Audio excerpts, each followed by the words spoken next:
শ্রুতি, তারপরে তোমার দেহে স্পর্শ আছে। ঘষা দিলে, যুবক যুবতী যদি ঘষা দেয় প্রেমের উদয় হয়, কিন্তু বুড়ো মানুষই ঘষলে সুখ হয় না। বুঝেছেন? এই যে স্পর্শের মধ্যে ওটা আরাম আছে, শব্দ, স্পর্শ, রূপ, রস, এই যে তোমার জিহ্বা, লালসা, জিহুবার লালসা জীবিতি ধায়, কৃষ্ণ দান পরায়ণে কৃষ্ণ নাহি পায়। এই জিহুবার লালসা যার ভিতরে একবার জাগে, ভালো খেতে ইচ্ছা করে, ভালো রসনায় স্বাদ দিতে ইচ্ছা করে, কতদিন। তাই প্রভু দিন আমার প্রায় ফুরিয়ে এলো, কিন্তু এখনো এই জীবের এখনো কোনো জ্ঞান হলো না যে সন্ধ্যা প্রায় নেমে এলো। যতক্ষণ সময় আছি বলি সবার পাশাপাশি যদি ধর্ম কর্ম না করি, যদি কৃষ্ণ কথা শ্রবণ না করি, যদি আমি ভাগবত চিন্তাধারায় নিজেকে উৎসর্গ না করি, তাহলে শেষের দিনে হিসাব তোমার দেওয়া লাগবে। ভেবো না এই দিন দিন দিন আরো আছে। আজকে যে আলোচনা বসে শোনেন সুধী জনা, একধারে সর্বানন্দ দাস, আরেক দিকে রয় সেই মহানামব্রত ব্রহ্মচারী যেই জন। আমার গুরুদেব সজল সরকারে যিনি মহানামব্রত ব্রহ্মচারী হবেন তিনি, তাই নত শিরে প্রণাম দানি আমি তাহার রাতুল পায়। তাহলে গুরুদেবকে আজ ওই মহানামব্রত ব্রহ্মচারীর ভূমিকায় দিয়ে আমি সর্বানন্দ দাস নাম ধরিয়ে এই আসরে কিছু প্রশ্ন করব। দান, আমার নাম সর্বানন্দ, মনের ভিতর আমার দারুণ আনন্দ, আমি সব কিছুই আনন্দে করি বিচরণ। আমি সর্বদাই যেখানে যাই কি বলবো আপনাদিগের ঠাই, আমি সব সময় কিন্তু আনন্দ পাই। কারণ এই জগৎ মাঝারে ভালো আর মন্দ সৃষ্টি, আমার কথার দিকে রাখবেন দৃষ্টি। দৈনিয়া জগৎ, নারী পুরুষ, ভালো মন্দ, আধার আলো, তাই না? সাদা কালো, ঠান্ডা গরম, শক্ত নরম, এক এক অর্থের বিপরীত অর্থ রয়। তাহলে দুই নিয়ে দুনিয়া, তাহলে মন্দ সৃষ্টির সঙ্গে সঙ্গে ভালো সৃষ্টি রয়। তা আমি মন্দটুক বর্জন করে দিয়ে ভালোটুক নিয়ে ঘুরে বেড়াই বিশ্ববসুধায়। এবার কি বলবো আপনাদিগের ঠাই, আমি বিভিন্ন দেশ বিদেশ ঘুরে বেড়াই, আমি আনন্দ নিয়ে বেড়াই ঘুরে। বলি আমি সবাই খুলে যখন ঘুরতে ঘুরতে ভারতবর্ষে পদার্পণ করি, স্বদেশে যখন আসি কি বলবো সবার পাশাপাশি আমি মহানামব্রত ব্রহ্মচারীর নাম শুনতে পাই। আমার মনে আছে, ভাবো আমি এই মহানামব্রতের ব্রহ্মচারীর কাছে আমি যাব, জীবনের কিছু প্রশ্নই আজ আমি তার কাছে করব উত্থাপন। এই চিন্তা করিয়ে শীতে কি হবে বিপরীতে, সেই জন্যই আজ আমি ব্রহ্মচারীর সম্মুখ পরে দিলাম দর্শন, আমি ভক্তি অর্ঘ করিলাম তারে দান। তাকে যখন প্রণাম করি বলি সবার বরাবরই, দেখি সেজন সাধক একজন, গৌর কথা করেছে লিখন, আপনারা করেছেন দর্শন, দশম স্কন্ধ গীতার সে বর্ণনা করেছে সুনিশ্চয়। বিভিন্ন ধর্মগ্রন্থ ব্যাখ্যা এবং লিখন তার আমি পাই। আমি যখন তার ব্যাখ্যা পাই কি বলবো সভ্য সবার ঠাই, এইবার আমি পড়িয়ে হতবাক হয়ে যাই। তাই আমি তার কাছে কিছু প্রশ্ন করবার তরে আজ এসেছি সেই ব্রহ্মচারীর ধারে। হে মহানামব্রত ব্রহ্মচারী কথা নিবা, আমি কিছু প্রশ্ন করব, তুমি আমার কাছে জবাব দিয়ে যাবা। শোনো, তোমরা যে সাধু যারা যারা, ব্রহ্মচারী যারা যারা, বলি দিয়ে আমার কাব্য ধরা, এরা কিন্তু হরিনাম করিয়ে বেড়ায়, বিভিন্ন জায়গায় হরিকথা শ্রবণ করে, হরিকথা ব্যাখ্যা করে, এইসব হচ্ছে এদের কাজ। কিন্তু কি বলবো আপনাদিগের ঠাই, আমিও কিন্তু এই গোসাই দেখতে পাই, মাঝে মাঝে এর কানে দেয় ফিস ফিস, মাঝে মাঝে কয় আমার একটু চান্দা দিস। এলো গুরুগুরির অপূর্ব বিধা। তাই হে গোসাই, তুমি আমার কথা নিয়েও আমার একটু ভালো করে ব্যাখ্যা দিয়ে বুঝাইয়ে দিও। আমি তোমার প্রথম একটা প্রশ্ন করতে চাই, কি এই ভারতবর্ষের মধ্যে অগণিত ধর্ম দেখতে পাই। আমি যখন বিদেশে যাই, ইংল্যান্ড, ফ্রান্স, ওই জায়গায় দেখতে পাই খ্রিস্টান রয়, আরবে গেলে মুসলমান দেখা যায়। কিন্তু যখন ভারতবর্ষে আসি কি বলবো আপনাদিগের পাশাপাশি কালী ভক্ত, কৃষ্ণ ভক্ত, শিব ভক্ত, হরি ভক্ত, আল্লাহ, যিশু খ্রিস্ট, হাজার হাজার ধর্ম নিয়ে এই জায়গায় জগা খিচুড়ি এই ভারত ভূমির গায়ে। এইবার গোসাই আমার কথা নিবা, তুমি একটু ব্যাখ্যা করে বুঝাইয়ে দিবা ভারতবর্ষের মধ্যে কেন এত ধর্ম দেখতে পাই। তুমি আমার কথা নেও, ভালো করে বুঝাইয়ে দাও। তাহলে এই ধর্মগুলো কি বড়, না জগতে কর্ম বড়? মানুষ কি কর্মের দ্বারাই বড় হতে পারে, না ধর্মের দ্বারাই বড় হতে পারে? বলি আমি তোমার ধারে ভালো করে ব্যাখ্যা করে বুঝাবে আমায়। বুঝলেন? প্রথম প্রশ্ন কি করলাম, জগতে আমরা কাজ করব নাই গোসাইকে পিছনে পিছনে ঘুরে বেড়াবো? হ্যাঁ, কাজকর্ম বাদ দিয়ে যদি গোসাইকে পিছন দিয়ে ঘুরে বেড়াই, আমার ঘরে তো লাল বাতি জ্বলিয়ে যাবে, তাই না? তাহলে তুমি আমার কথা নিয়েও ভালো করে বুঝাইয়ে দিও, কর্ম বড় না ধর্ম বড় এই জগৎ সংসার মাঝে। তাই তোমার কাছে এসেছি যখন, হে গোসাই তুমি আমারে ভালো করে বুঝাইয়ে দিও তখন। যাক, প্রথম প্রশ্ন গেল হয়ে, কার্য নাই কথা কইয়েই আমি দ্বিতীয় প্রশ্নের দিকে যাই। এইবার আমরা দেখতে পাই এই যে হরিনাম করে বেড়ায় মানুষ জগৎ ভরিয়ে, এত হরিনাম জগৎ মাঝে, কিন্তু এত হরিনাম, এত নামযজ্ঞের আসর কিন্তু আগে হতো না। এখন যেই রকম পরিমাণ শুরু হয়েছে, তাই এত নাম কীর্তনের জগৎ এখন ভরে গেছে, নাম কীর্তনে ধর্মকর্মে ভরে যাচ্ছে।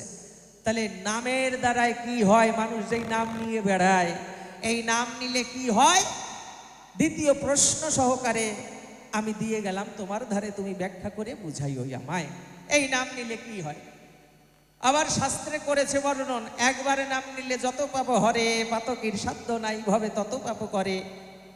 কথাগুলো বুঝবেন, কিন্তু কি বলছি আগে বুঝবেন। একবারে নাম নিলে যত পাপ হরে, পাতকীর সাধ্য নাই ভাবে তত পাপ করে। আবার কইছে কোটি জনম যদি করে নাম সংকীর্তন, তথাপি না মিলবে ব্রজের ব্রজেন্দ্র নন্দন। বুঝেছেন? কোটি বছর ধরে যদি তুমি কৃষ্ণ নাম নিয়ে বেড়াও, রাম নাম নিয়ে বেড়াও, হরি নাম নিয়ে বেড়াও, ব্রজের ব্রজেন্দ্র নন্দন তুমি পাবা না। আবার বলছে একবারে নাম নিলে নাকি পাওয়া যায়। তাহলে কোন নাম আমরা নেব? এই জন্য তৃতীয় প্রশ্ন তোমার কাছে রেখে যাব, এই নাম নিলে কি হয়, কোন নাম নেওয়ার আছে অভিপ্রায়, এই জগৎ জীব কোন নাম নিলে পরে মুক্ত হতে পারে, তোমার ধারে আমি শুনতে চাই। তাই 3 নাম্বার প্রশ্ন আমি তোমারে দিয়ে যাই। 3টে প্রশ্ন গেল হয়ে আরেকটা দিয়েই যায়, 3টে তো শত্রুর ইহুদিতি নাই, তাই না? তা চতুর প্রশ্ন সহকারে তার কাছে জানতে চাই, হে গোসাই এই জগতে তুমি যে গৌর কথা করিলে লিখন, এই গৌর কথার মানে নবদ্বীপে গৌরাঙ্গ এসেছিল সেই বিষয়ে তো লিখেছে, তাই না? গৌর কে ছিল? ব্রজের সেই কৃষ্ণ কালো, সে গৌর ছিল। সে গৌর নাকি কৃষ্ণ নাকি গৌর হয়ে নবদ্বীপে এসেছে। তাহলে কৃষ্ণই যদি গৌর হয়, আবার গৌরাঙ্গ কৃষ্ণ বলে কান্দি বেড়ায় কেন? এটা বিশাল ব্যাপার। ভগবান কৃষ্ণই যদি গৌর হয়ে নবদ্বীপে আসে, বলো তুমি সবার পাশে, সেই গৌর কেন আবার কৃষ্ণ কৃষ্ণ বলিয়ে কান্দে? সে তো নিজেই কৃষ্ণ। তাহলে কৃষ্ণ হলে সে কি কৃষ্ণ বলে কান্দতে পারে? ভালো করে বুঝবেন, কিন্তু পাই টু পাই জবাব নেবেন। 4টে প্রশ্ন দিলাম তারে, আরেকখান দিয়েই যাই নাকি? যা হবে তাই হোক, আরেকটা ছোট করে একটু দিয়ে যাই, শোনো। তাহলে তুমি কৃষ্ণ ছিলে, তুমি তো প্রথম নারায়ণ ছিলে, তারপরে রাম হলে, রামের পরে কৃষ্ণ হলো, কৃষ্ণর পরে গৌর হয়ে এলো, গৌরের পরে নাকি কি বাকি ছিল ওইটুক দিতি নাকি উড়াকান্দি গেল। কায়দা আছে বাবা, কি বলে বাকি ফাঁক পড়িয়ে গেছিল, ওই পূরণ দিতে পারিনি, ওই জন্য আবার উড়াকান্দি আসে নাকি পূর্ণ ব্রহ্ম হরিচাঁদ রূপে দিয়েছে দর্শন। এই জায়গায় আমি একটু শুনতে চাই গোসাই তোমার কাছে। তোমরা তো গোসাই মানুষ, আমি তো অত বুঝি না, আমি নির্বোধ একজন, বেশি বুদ্ধি আমার নাই। তাই তোমার কাছে শুনলে হয়তো বা জবাব পাইতে পারি। তাহলে তোমার গৌর হরি, তুমি গৌর কথা করেছো লিখন, গৌর হরি যদি ওই ওড়াকান্দি শ্রী হরি হয়, তাহলে গৌর হরি কি দিতে পারে নাই? হরিচাঁদ কি দিতে এসেছে নূতন, যেটা গৌর কৃষ্ণ রাম দিতে পারে নাই? হরিচাঁদের আসতে হলো। তাই এই জন্যই আমি তোমারে 5 নাম্বার প্রশ্ন সহকারে এই সভ্য সভা পরে আজ আমি তোমারে জানাই, 5টা প্রশ্ন গেল, ইয়ে কিন্তু ছোট ছোট প্রশ্ন হলেই হবে কি এলো প্রীতম বাড়ির জাল ঠেকানি, বুঝিছো? আদ্যাশক্তি মহামায়া শ্যামা মায়ের শ্রীপাদ পদ্মে প্রণাম জানাই এবং এই মহতী অনুষ্ঠান যাদের শুভ মানসিকতায় নানা ধরনের কর্মপ্রচেষ্টার মাধ্যমে আজ এই মহাশ্মশানে কবিগানের আয়োজন। আমি যদিও দুই একজনকে দেখেছি, তারা বয়সে আমার থেকে অনেক ছোট, কিন্তু তাদের যেই মানসিকতা, তাদের মনে এই যে কবিগান দেবার যে একটা প্রবণতা, সেখানে আমি ক্ষুদ্র, তাই তাদের ওই সুন্দর মানসিকতাকে দর্শন করে আমি প্রণাম জানাই। যাক, এতক্ষণ আপনারা প্রশ্নপত্র শুনলেন, এবার আমাকে জবাবের ভূমিকায় তার কথাগুলির মীমাংসা দিতে হবে। হরি নামাভাসে জীবের মুক্তি, কথাগুলি কি পরিষ্কার বোঝা যাচ্ছে মা? বোঝা যাচ্ছে তো? আমি চাই আমার ভুলটাও আপনারা শুনুন, না হয় আমি পরিশুদ্ধ হতে পারবো না। আমারটা কি একটু বেশটা কমান তো, আমারটা মাইকমান্দা আরেকটু বেশটা কমান। রাধে রাধে, যাতে পরিষ্কার শোনা যায়। হরি নামাভাসে জীবের মুক্তি, বা নাম করা লাগে না, নাম আভাস। আভাসটা কাকে বলে? এখানে আমরা মায়ের সংখ্যাই বেশি। যদি কোনো বাড়ির হয়তো কোনো কাকাবাবু বা পিতৃস্থানীয় কেহ তার সহধর্মিনীকে প্রয়োজন ডাক দিলেন যে রমা চলো, রমা এসো, বলতেই পারেন, নাম ধরে ডাক দিল। অনেক সময় আছে খোকনের মা, তাই এরকমও তো বলে। কিন্তু যদি ওই এক নামেই যদি দুইজন মা থাকেন, দুইজন কিন্তু তাকাবেন, আমাকে ডাকলো না তো, তাই না? এই যে নামে নামে টানে, কে বলে নামাভাস। নাম করলে তো প্রেমানন্দ লাভ হয়, নাম আভাসে কি হয়? এখানে কবি বললেন 16 নাম 32 অক্ষর, কত মধু নামের ভিতর, নাম নিতে যার কাঁদে অন্তর, ভাগ্যবান সেই জন।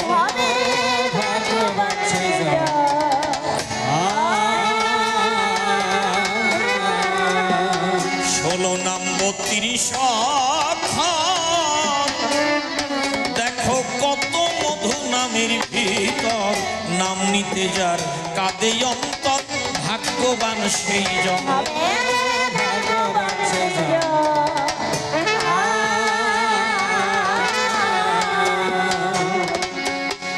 যেথায় মধুর নাম গুণগান,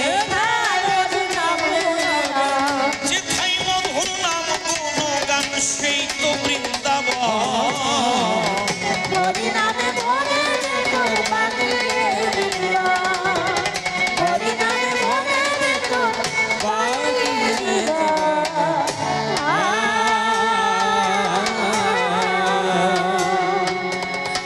যিনি হরি নামের তত্ত্ব দেখো তেজ করে বিষয়ভীত, সদা হরি নামে মত্ত, শ্রীরূপ সনাতন।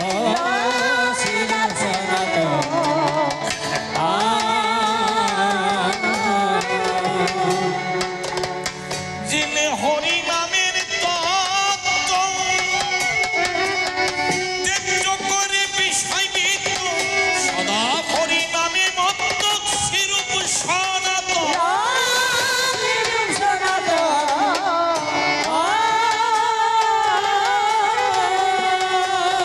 তারা রাধা কৃষ্ণের নিত্য লীলা,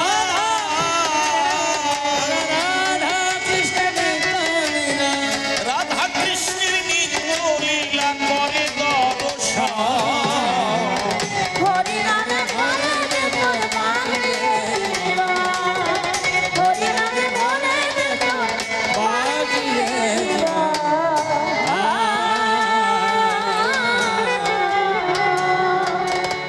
দেখুন, যারা গ্রন্থ পড়েননি তারা শুনে শুনে অনেক কিছু রপ্ত করে ফেলেছেন। যারা আমরা পাঠ কীর্তন শুনতে যাই, রামায়ণ গান শুনতে যাই, লীলা কীর্তন শুনতে যাই, কবি গান শুনতে যাই, শ্রবণের মধ্য দিয়ে অনেক কিছু জানা যায়, শেখা যায়। এই সনাতন গোস্বামী ছিলেন কে জানেন? হোসেন সাহেব একজন বড় পদস্থ আমলা, সরকারি কর্মচারী ছিলেন, নগরপাল, পুলিশ কমিশনার। ভাবা যাবে কি তার অভাব, কি তিনি পেতে চেয়েছেন যে সবকিছু ফেলে জয় হরি হরি বলে তিনি চলে গেলেন কাশীতে গৌর সুন্দরের সাক্ষাতে। নিজের স্ত্রীকে বলছেন, আমার আর সংসার ভালো লাগে না, তুমি আমাকে বিদায় দেবে, যেন আমাকে গৌর হরি ডেকে ডেকে বলে সনাতনায়। কিসের অভাব? আমার বছর দুয়েক আগে বেথুয়া পাটিকা বাড়ি একজন সাধু বাবার সঙ্গে দেখা হয়েছিল। তিনি ছিলেন ডিএম, ডিস্ট্রিক্ট ম্যাজিস্ট্রেট। সেই চাকরি ছেড়ে ধুলায় ধুলণ্ঠিত হয়। কত বড় একটা পদ ভাবতে পারেন, জেলা শাসক। কি আছে নামের মধ্যে, কি বলা যাবে? আমা যে নামকে আশ্রয় করেছেন একমাত্র তিনি জানেন নামে কি আছে। ভজন বিমুখ, কৃষ্ণ বিমুখ যারা কুভাবনায় পথ চলে, তাদের কাছে বললে কতটুকু তারা বুঝবে? যিনি নামকে অবলম্বন করেছেন তিনি জানেন নাম যে কত সুন্দর। তাই তো পাগল বিজয় সরকার বলে গেলেন, চির সুন্দর এসো বন্দন মন্দিরে প্রেমালোক জ্বালিয়া। কখনো বেলা যাবে ডোবে, আর কি হরি বলার সময় পাবে, কোন ভরসায় এমনি ভাবে পরকাল যাপন।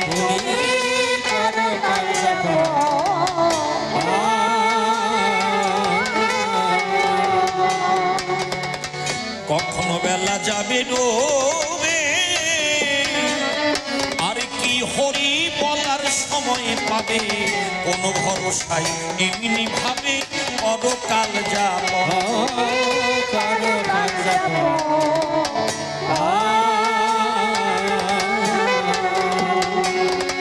ওরে নিঃশ্বাসের কি বিশ্বাস আছে, নিঃশ্বাসের কি বিশ্বাস আছে, ওরে অবুঝ মন।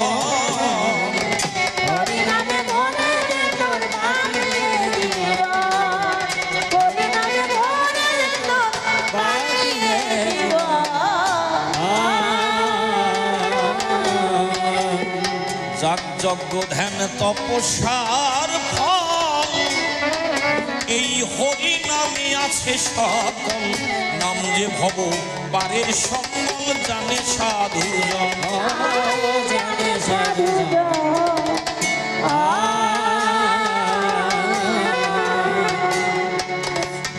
যজ্ঞ ধ্যান তপস্যার ফল, এই হরি নামে আছে সকল।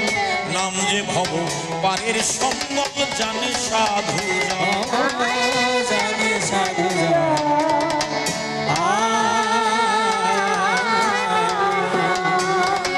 তাই অমূল্য কই হরি বলে, অমূল্য কই হরি বলে পারি ধর্ম।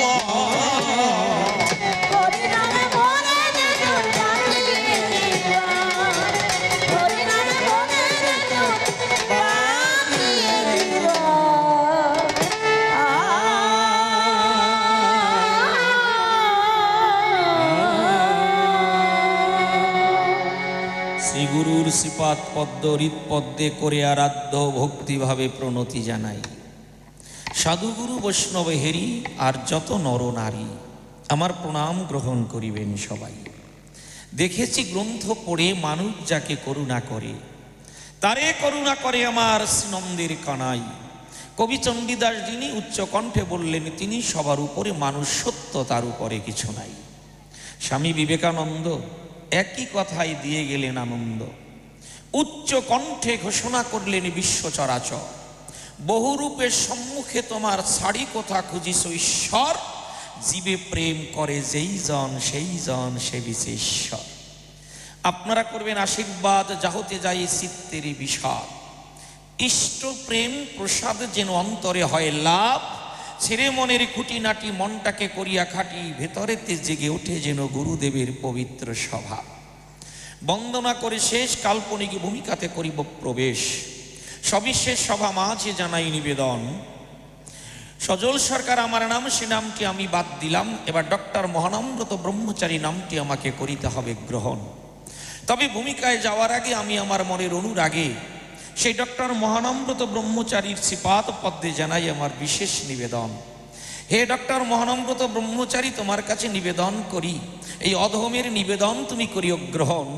তুমি থাকো যে দেশে, আমায় আজ ভালোবেসে, আমার ঈদ মন্দিরে বসে বসে রাধা গোবিন্দের প্রেম লীলা তুমি করিও কীর্তন। তার উপরে দিলাম ভার, কাব্য সিন্ধু হব পার, অন্তরের একান্ত আকিঞ্চন। এইবার নিজ নামটি পরিহরি, ডক্টর মহানম্রত নামটি ধরি। এবার মহতি সভা পরে তার প্রতিটি প্রশ্ন করব বিচার বিশ্লেষণ। তবে ডক্টর মহানম্রত ব্রহ্মচারী ব্যক্তিটি কিন্তু অসাধারণ। আপনারা জানেন ভক্তগণ, বলি আপনাদের সাক্ষাতে এই পৃথিবীতে স্বামী বিবেকানন্দের পরে যদি কোনো মানুষকে সারা পৃথিবীর জ্ঞানী সমাজ গ্রহণ করে থাকেন, ভক্ত সমাজ গ্রহণ করে থাকেন, তিনি হচ্ছেন ডক্টর মহানম্রত ব্রহ্মচারী। স্বামীজির পরেই হচ্ছে মহানম্রত ব্রহ্মচারীর জির অবস্থান। তিনি যে কত বড় একজন শিক্ষিত মানুষ, ক্যালকাটা ইউনিভার্সিটি থেকে গোল্ড মেডেল নিয়ে তিনি মাস্টার ডিগ্রি কমপ্লিট করেছিলেন, ভাবা যাবে। আর তিনি যখন মাস্টার ডিগ্রি কমপ্লিট করেছেন, তখনকার সময় অত বড় উচ্চ শিক্ষিত ব্যক্তির কাছে অগণিত চাকরি এসে গড়াগড়ি খেয়েছে। এখন যেমন আমরা চাকরির জন্য গড়াই, কিন্তু ওই সময় অত শিক্ষিত মানুষের কাছে চাকরি, অগণিত চাকরি ধরা দিয়েছেন, কিন্তু তিনি সেদিকে এগিয়ে গেলেন না। তিনি মনে মনে ভাবলেন, তাই এমন একজন আর চাকরি করে যাই, যে চাকরি করলে পরে এ বিশ্ব চরাচরে অগণিত নারী নরে আমাকে ভালোবাসবে। এবং তিনি তা করে গেলেন। তাই তো তার উপস্থিতি তার লেখনীর মাধ্যমে পাই। তবে একটা কথা আমি প্রসঙ্গক্রমে বলি, যারাই ক্যাসেট করছেন, আমার এই কথাটা আপনারা বাদ যেন আউট করিয়ে দিন না, নিবেদন। কোন কথাটি?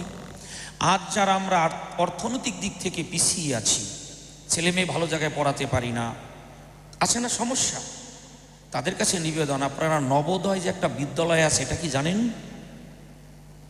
আমার ছেলেটি এই 12 বছরে পদার্পণ করলো, গত 18 তারিখ জানুয়ারির পরীক্ষা দিয়েছে। চান্স পাবে কিনা সেটা ওর দক্ষতার ব্যাপার। আমাদের পিছিয়ে পড়া সাধারণ ঘরের ছেলেমেয়েদের শিক্ষার একটা মাধ্যম হচ্ছে নবোদয়। ব্রাশটা পর্যন্ত সরকার দেয়, এবং আমরা একটা ব্রাশ 1 মাস 1.5 মাস ব্যবহার করি, তো ওখানে ওরকম নিয়ম নেই, ঘন ঘন পাল্টাতে হয়, 1-2 দিন হয়তো এভরিডেই বদল করতে হয়, পেস্ট থাকে। খাবার দাবার কি চাই সব সরকার বহন করে 12 ক্লাস পর্যন্ত। তাই আমি সব মায়েদের কাছে, অভিভাবকদের কাছে নিবেদন রেখে গেলাম, আপনারা নবোদয়ের জন্য একটু প্রিপারেশন নিন আপনার সন্তানদের জন্য। এটা আমি আগে জানতাম না, আমি জেনেছি, ছেলেকে খুব চেষ্টা করেছি যাতে ওখানে একটু সুযোগ করে দিতে পারি। আমি কয়টা ইনকাম করি, বর্তমান যা সমাজে খরচ, এটা অহংকার নেবেন না। অন্যান্যরা যেভাবে পথ চলে, আমি একটু আলাদাভাবে আমার মায়ের আশীর্বাদে চলার চেষ্টা করি। সেটি কি?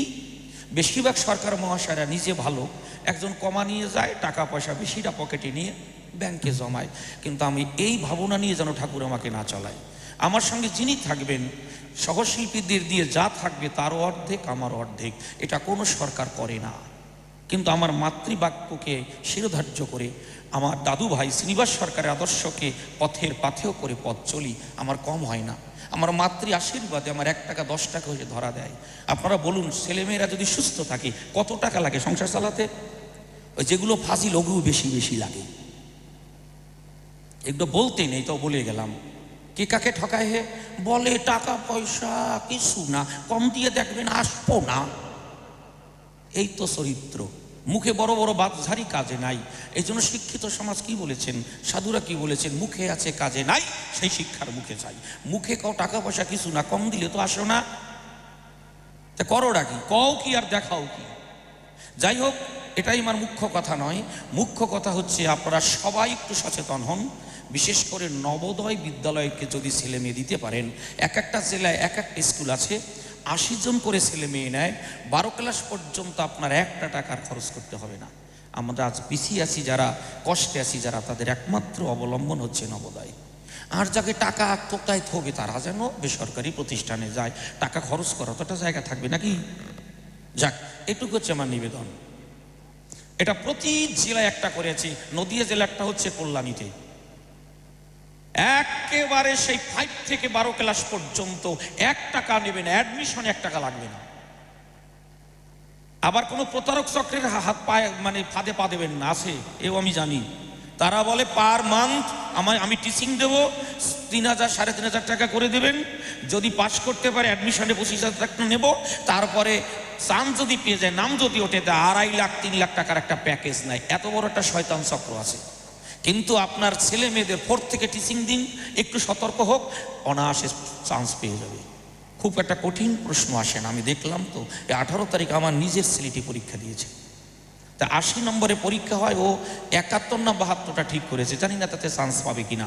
যেহেতু সারা নদিয়ার ভিতরে 80 জন ছেলে নেবে, যদি পেয়ে যায় তাহলে এটা আপনাদের আশীর্বাদ। আপনারা বলবেন যেন ছেলেটা পায়, কেন সামান্য পয়সা ইনকাম করি তো, ওকে যে ভালো জায়গায় পড়াবো এত টাকা আমি ইনকাম করি না। আর সত্যি কথা বলে গেলাম। যাক, এবার তার প্রতিটি প্রশ্ন ধরে বলুন, এই কথাটা সবাইকে জানানো দরকার নাকি?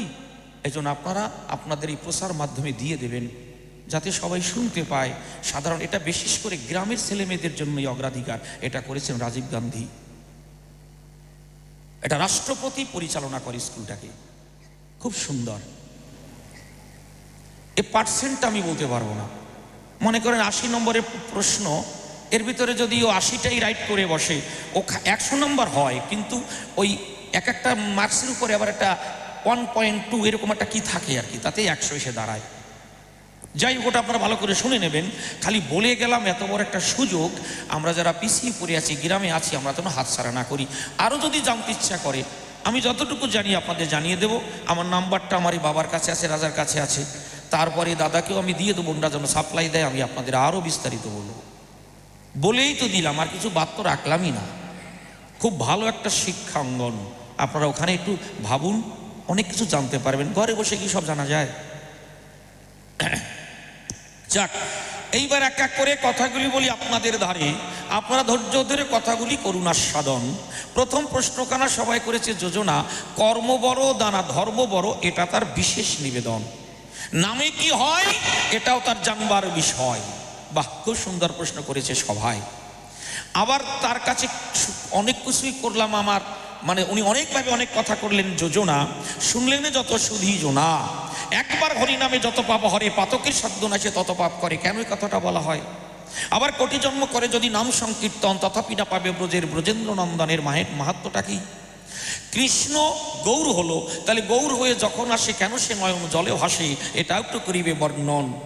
এখানেই শেষ নয়, আবার সে একটা প্রশ্ন রেখে গেছে, যারা আমরা মন দিয়েছি হরিচাঁদ গুরুচাঁদের পায়, তাদেরকে একটু আনন্দ দেওয়ার দায়, যে হরিচাঁদ ঠাকুর কি এসে দিলেন এই সুন্দর বসুন্ধরায়, তাই না? বেশ, এইবার প্রথম প্রশ্নখানা সবাই করেছে যোজনা কি, যে কর্ম বড় না ধর্ম বড়। শোনো, কর্ম না ধর্ম বড়, এটা যাই বলি না কেন একটা জটিল প্রশ্ন, একটা গন্ডগোল পাকানো প্রশ্ন। তবে শোনো, সঠিক কর্মই হচ্ছে ধর্ম, সঠিক কর্মই হচ্ছে ধর্ম। গুড়ের এপিটুপিট আছে নাকি? কি বলেন? গুড় তার যেদিক, একটা রসগোল্লাই ধরুন, তার যেদিক থেকেই আপনি গ্রহণ করুন না কেন সমান স্বাদ না? তাহলে কর্ম, সঠিক কর্মটাই হচ্ছে ধর্ম। ধর্ম ছাড়া কর্ম হয় কি? দেখুন, তাহলে এই ধর্ম এবং কর্ম এ একে অপরের পরিপূরক। যারা সঠিকভাবে সুন্দরভাবে কর্মগুলি করে গিয়েছেন এই বসুন্ধরায়, তারাই কিন্তু প্রণাম পায়। তাহলে ধর্ম আর কর্ম পৃথক কোন জায়গায়? কিন্তু এই সুন্দরভাবে কর্ম করতে গেলে সবাই একটু বলি খুলে, আপনার সুন্দর একটা মানসিকতার দরকার। সেই সুন্দর একটা মন তৈরি হয় হরিনামের মহিমায়। বোঝা গেল? একজন অভদ্র যদি ডাক্তার হয়, একজন লুচ্চা যদি ইঞ্জিনিয়ার হয় তাহলে সে কি করে? ওই নোংরামিতেই মন দেয়। একজন চৌর্যবৃত্তি নিয়ে করেছে জন্মগ্রহণ বা চৌর্যবৃত্তি সে করেছে ধারণ, দেখবেন ছোটবেলা থেকেই একটা এলোমেলো জীবনযাপন আসে না, অনেক বাচ্চাদের মধ্যে দেখা যায়। এ যদি উচ্চশিক্ষিত হয় তাহলে তার চৌর্যবৃত্তি, তার অভদ্রতা, তার কদর্য মানসিকতা সেও তো প্রশিক্ষণ পায়।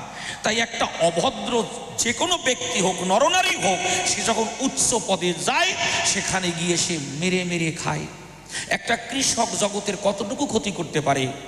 বলতে গেলে তেমন কিছুই ক্ষতি করতে পারে না, কিন্তু একজন বড় আমলা, একজন বড় কর্মচারী, সরকারি কর্মচারী, তারা কাগজ কলমে যে কত ক্ষতি করতে পারে তা কি ভাষা দিয়ে বলা যায়? তা ভাবাও যাবে না যে তারা কত ক্ষতি করতে পারে।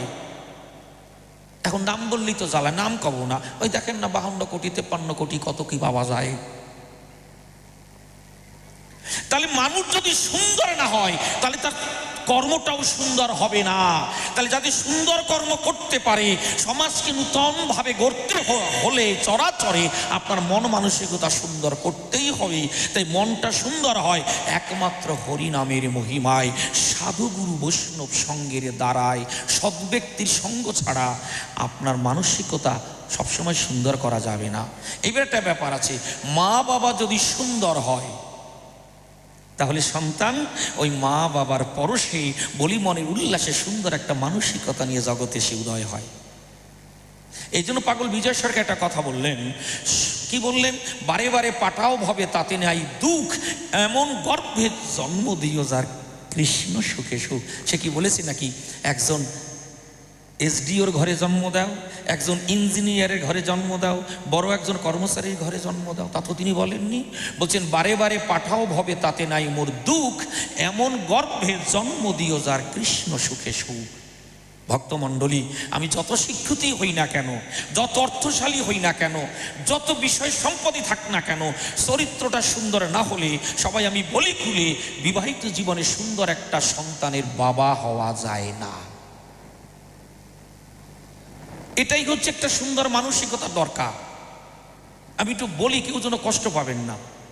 দেখবেন বিবাহিত জীবনে বলি আপনাদের সন্নিধানে নিজের স্ত্রী ভিন্ন যদি অন্য কোনো নারীতে কেউ করে গমনাগমন, কথাটা উল্টে ভাবুন। তাহলে আমাকে দিয়েই বলি, শুনুন ভক্তমণ্ডলী, আমি আমার স্ত্রীকে বাদ দিয়ে গোপন অন্য নারীর কাছে যাই, কিন্তু স্ত্রীর কাছে এমন একটা থার্মোমিটার আছে, ও জায়গা দিয়ে এড়ানোর কোনো কায়দা নাই। কিন্তু সেই স্ত্রী আমার সহধর্মিনী কিছু বলে না কেন? আমার সঙ্গে শক্তি দিতে পারবে না। হয়তো বাংলাদেশ থেকে তাকে বিবাহ করে নিয়ে এসেছি, না হয় তার বাবার বাড়ি সেই উত্তরপ্রদেশে বা রাজস্থানে বহুদূরে, বা একেবারে মা বাবা হারা। এখন তার এই হচ্ছে ভাবধারা, সে আমার দাপটের কাছে মোটে টেকে না, কিন্তু সেই সুযোগে মনের অনুরাগে যদি অন্য নারীতে করি গমনাগমন, সে যদি জানতে পারে আমি বলে আপনাদের ধারে, তার ভিতরে একটা ভীষণ বেদনা হইবে সৃজন। হবে না, হায় রে আমার ভিতরে কিছু কম আছে কি, আমাকে ফাঁকি দিদি ওখানে যাও। ভয় বলছে না, এই যে ভিতরে ভয়, শুনুন শুধু চয়, ওই নারীর কাছে কোনোদিনই গিয়ে যদি ওই পুরুষটি সন্তান জন্মায়, ওই নারীর যে গোপন বেদনা শুনুন যত সুধী জোনা, সে 2 ডজন সাধুগুরু বাক্যা খাওয়ালেও ওই নারীর বেদনার কাছে সন্তান ভালো হবে না।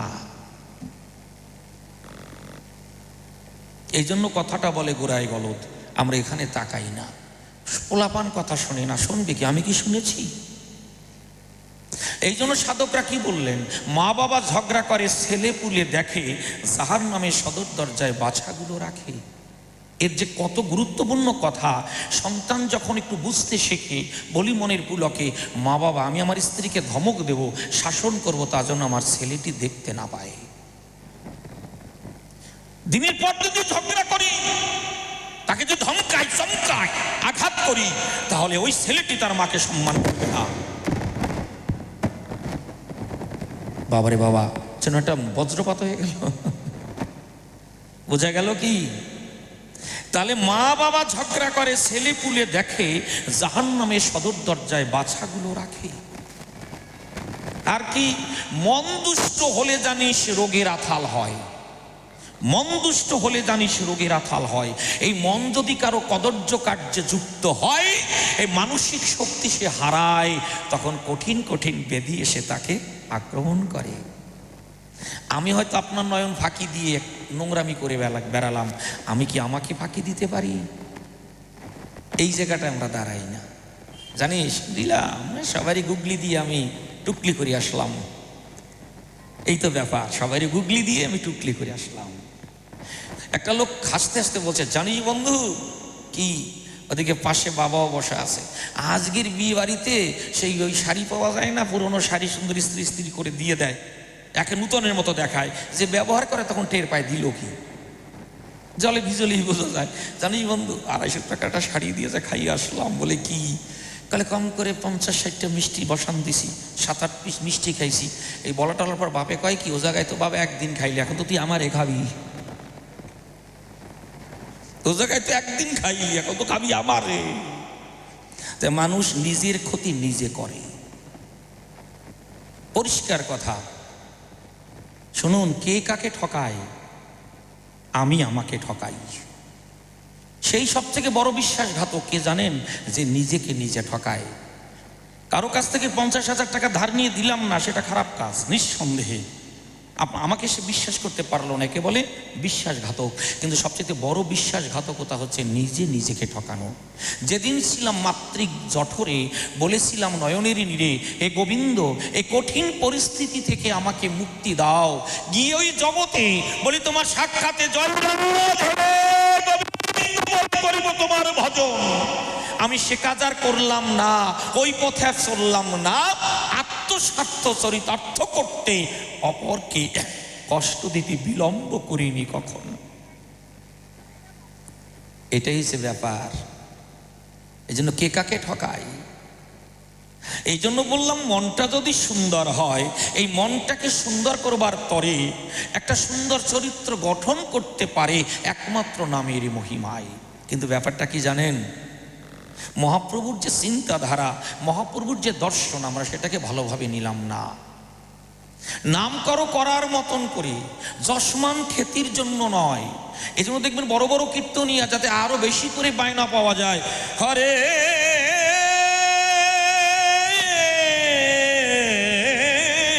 কৃষ্ণ, সো বড় ইয়ে যায় নাম টানার ঠেলায়।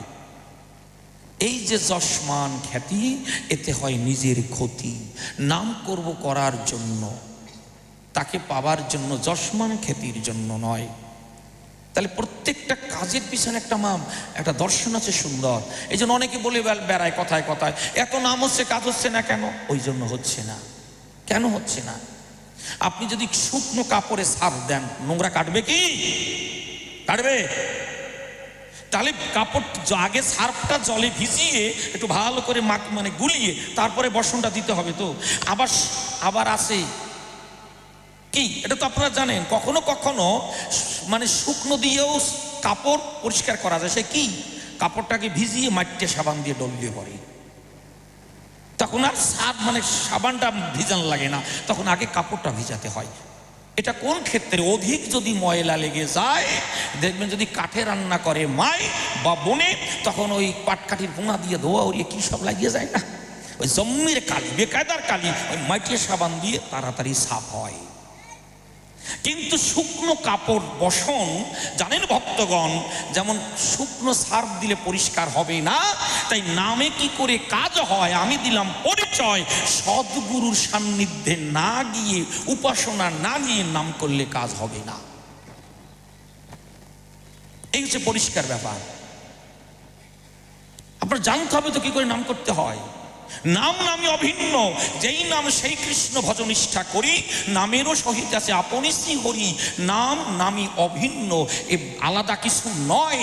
এই ভাব যদি একবার এসে যায় গায়, তখন যদি নাম করে একবার দিয়ে নয়ন বাড়ি ছেড়ে, এ গোবিন্দ আজ থেকে তোমার হলাম, বলে ভাসিয়া চোখের চলে, একবার যদি নিজেকে করে আস্বাদন, গোবিন্দ দূরে থাকে না, সবাই করি বর্ণনা, তখন গোবিন্দ করুণা সে লাভ হয়। ভক্তগণ, আগে নিজেকে নিজে ভালোবাসতে শেখো।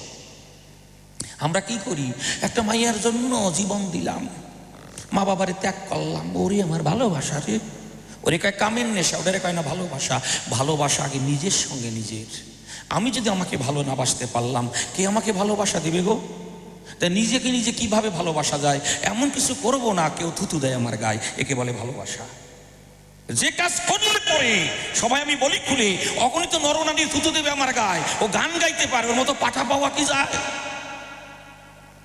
ও গান গাইতে পারে ভালো গান, কিন্তু একেবারে কদর্য ব্যক্তি যদি এমন কোনো আচরণে বলি আপনাদের সন্নিধানে মানুষ যদি ভৎসনা করে, থুতু দেয় অপান্তীয় ভাবে, তাহলে সেটাই হচ্ছে নিজের প্রতি নিজের ভালোবাসাহীনতা, নিজেকে নিজে অত্যাচার করা। ধরিয়ে কিলোনাটা মানে কি অত্যাচার নাকি? একটু সহজভাবে বোঝার চেষ্টা করুন।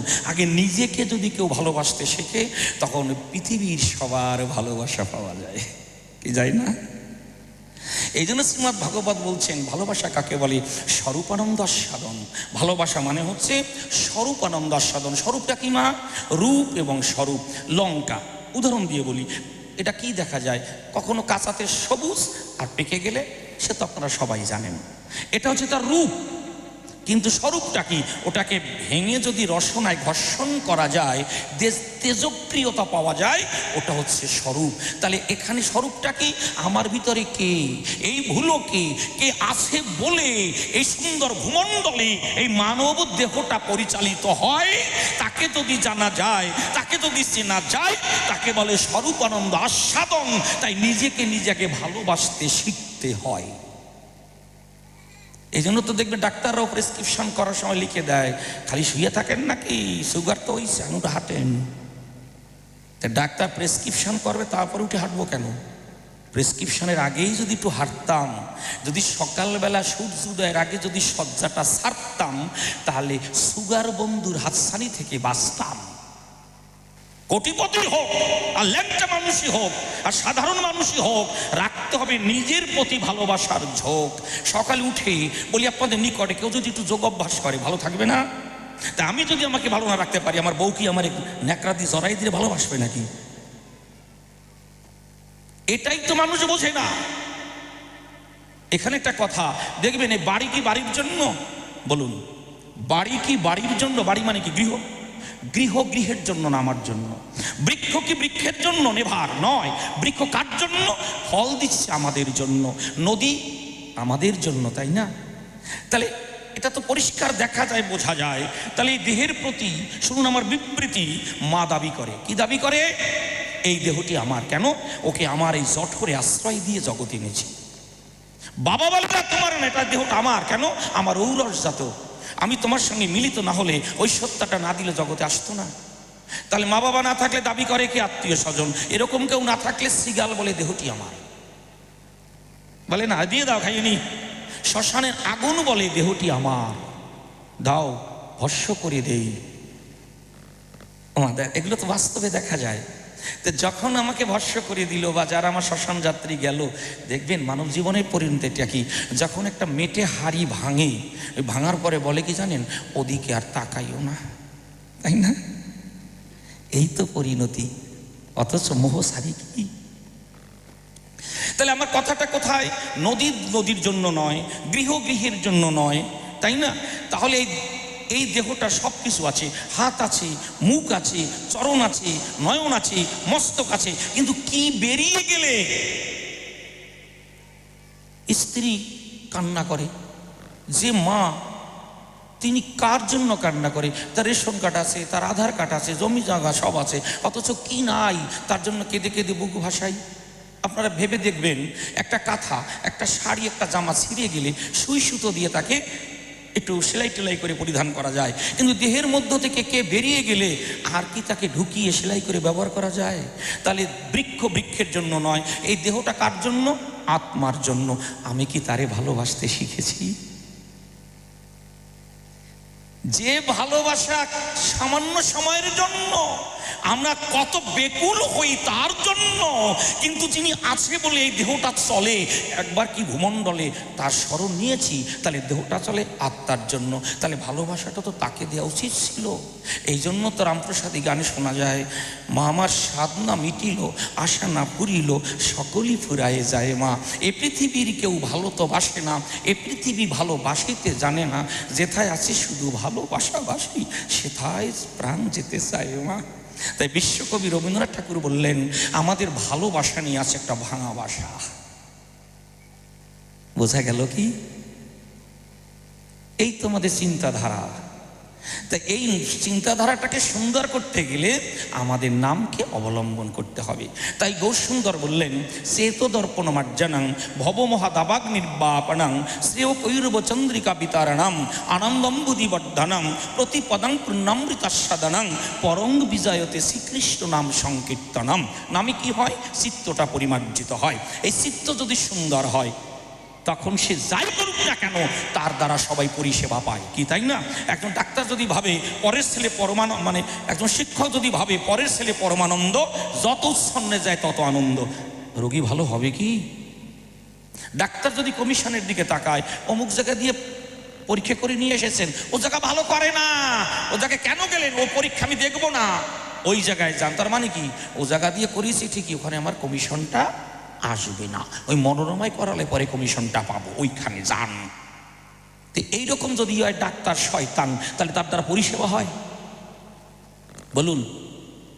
আপনারাই তো জানেন, এটা দূরের কথা নয়। কিছুদিন আগে বলে মনির অনুর আগে এই রানাঘাট হসপিটালে একজন ডাক্তারবাবু এসেছিলেন, কাঞ্জিলাল, আসেননি? টিকতে পারছে শয়তানদের জ্বালায়, তারাইয়া ছাড়ছে তারে। তিনি রাতে লাইন দিয়ে রুগী দেখতেন না? তেও তো ডাক্তার আছে। এই জন্যই বললাম, আগে মনটা যদি সুন্দর না হয় তাহলে তোমার কর্মটাও সুন্দর হবে না, আর ধর্ম তো দূরের কথা। তাহলে ভালো যে কর্ম তুমি করবে, ওই ভালো কর্মের মধ্যেই ধর্ম অর্জিত হয়। ধর্মটা কি?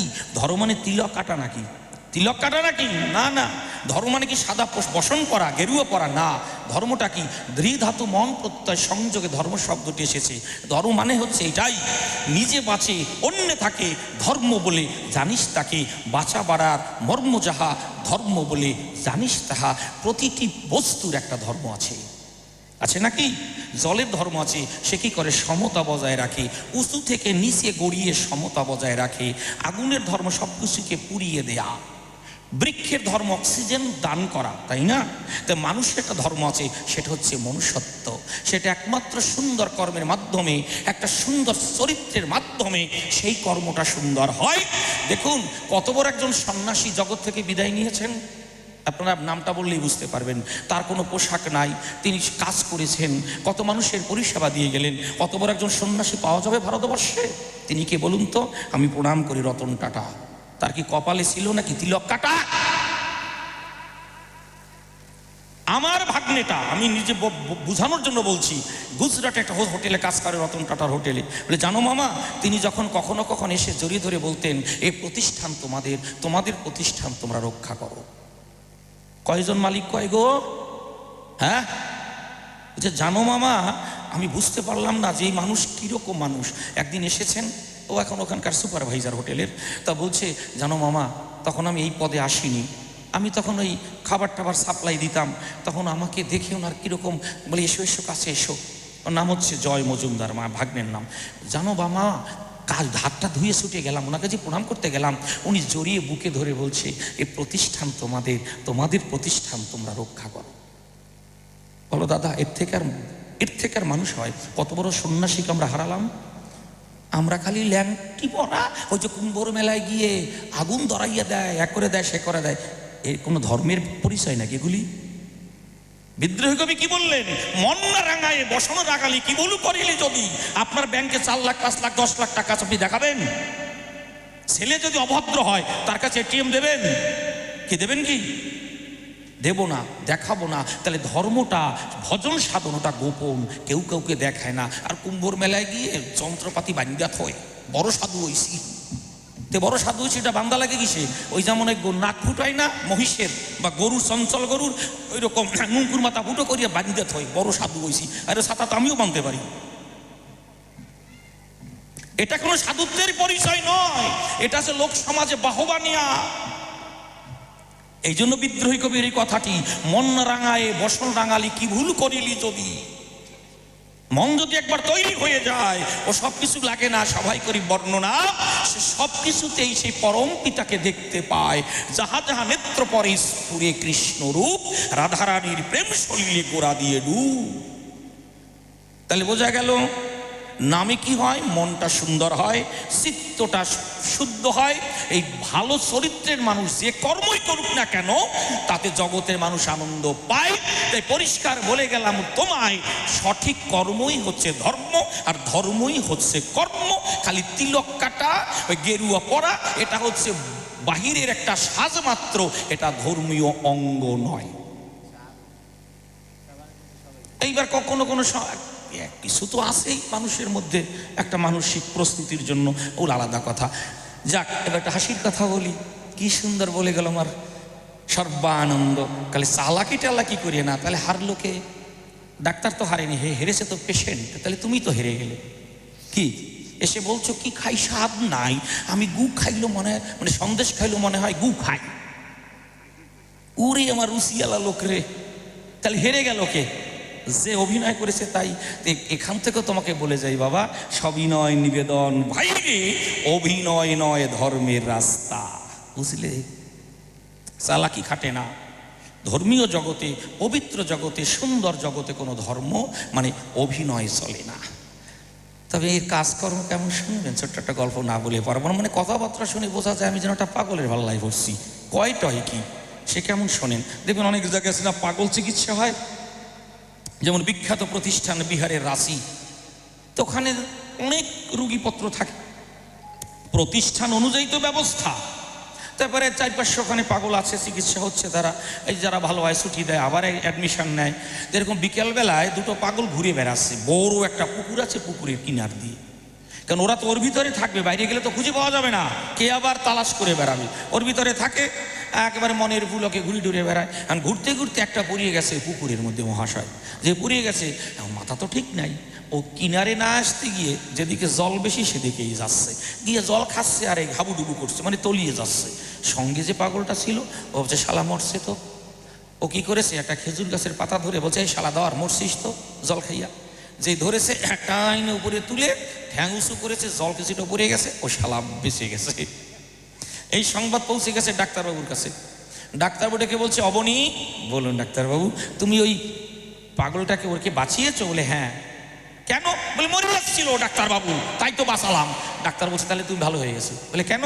বলে তুমি যখন বুঝতে পেরেছো জলে পড়ে গেলে মানুষ মরে যায়, আর মানুষ মরে গেলে বাড়িতে যারা থাকে তারা কষ্ট পায়, দুঃখ পায়, কান্নায় বুকু ভাসায়, তাহলে তুমি ভালো হয়ে গেছো। এই যে ফিলিংস, এই যে অনুভূতি তোমার ভিতরে এসেছে, তুমি ভালো হয়ে গেছো, তোমাকে ছুটি দেবো, 2 দিন পরে ছুটি দেবো। এখন 2 দিন পরে ডাক্তারবাবু সে টেবিলে বসে আছেন, গালে হাত দিয়ে। অবনী বলছে ও ডাক্তারবাবু আমাকে ছুটি দেবেন? ডাক্তার বলছে দেবো তো অবনী, একটা কথা মনে বুঝে উঠতে পারছি না। কি? বলে জানো তুমি যে পাগলটাকে বাঁচিয়েছিলে না? বলে হ্যাঁ। সেই পাগলটা না ঘরের ফ্যানের সঙ্গে দড়ি দিয়ে মরিয়ে গেছে, গলায় দড়ি দিছে। ও বলে মরবে কেন, আমি ওর গলায় দড়ি দিয়ে ঝুলিয়ে দিছি, গতদিন জলে পড়ে ভিজে গেছিল, আজকের ভাবছি একটু ফ্যানের সঙ্গে ঝুলিয়ে দিই, ঘুরতে ঘুরতে শুকিয়ে যাক। তা আমি বলছি এটা পাগলের পাল্লায় বলে টলে কি। আমা ভদ্র গল্প বলার চেষ্টা করি। কেন জানেন? অনেক মায়ের আসেন, ছোট ছোট বোনেরা আসেন, তারা যাতে লজ্জিত না হয়। এটা আমাদের একটা দায়িত্বের মধ্যে পড়ে নাকি? আছে, আমি কি বলবো ওটাকে, আমি একা বললে তো কাজ হবে না। এখন যত নোংরা গল্প বলা যায় তারই বায়না বেশি। আপনাদের রুচিটা যে কোন জায়গায় যাচ্ছে আমি তাই ভাবি। এখানে তো অনেক পাগল বিজয় সরকার, রসিক বাবু, তারপরে অনাদি বাবুর, আমাদের দাদু ভাইয়ের গান শোনা মানুষ আছেন, কাগজের রুচিটা কোন জায়গায় গেছে। কয় কি অমুকে যা গান গায় অসীম সরকার ফেল, অথচ এক জায়গায়ও তার কণ্ঠ মেশে না। এটার এই কবেন কি, শ্রোতাদের কি বলবেন? যাক, এটা আপনাদের ব্যাপার, আপনাদের উপর দায়িত্ব দিয়ে গেলাম। আপনারা যদি ভালোবেসে আমারও দেন, আমি না নিয়ে পারবো কন। যাক, তাহলে 2টো প্রশ্নের মীমাংসা দিলাম সবাই, কর্ম বড় না ধর্ম বড়, এটা একে অপরের পরিপূরক।